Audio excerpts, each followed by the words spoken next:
And I'm cutting both sides with one run.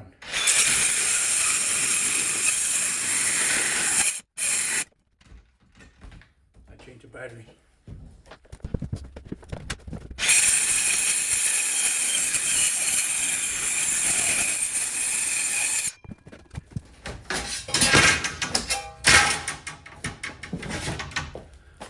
Okay, there.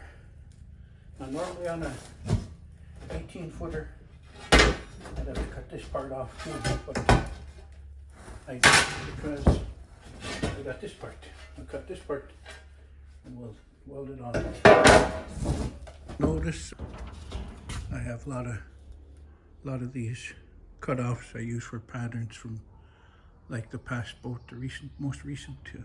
And I have a bunch of the middle part.